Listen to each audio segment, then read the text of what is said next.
saabus kevad.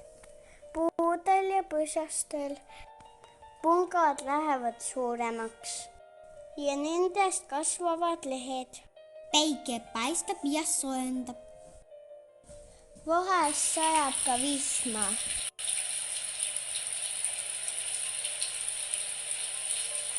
Peale vihma tekib vikerkaal.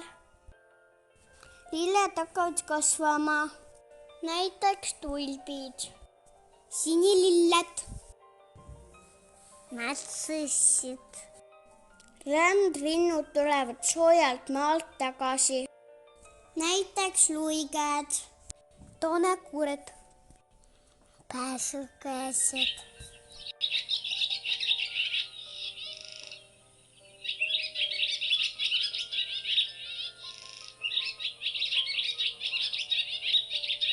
Putukad ärkavad üles ja tulevad oma pesadest välja.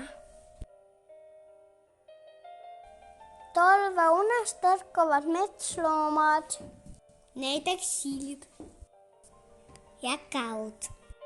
Jänesekarv muutub tumedamaks.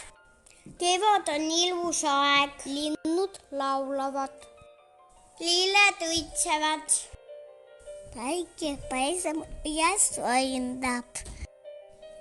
Putukad ja loomad ärkavad talveunest.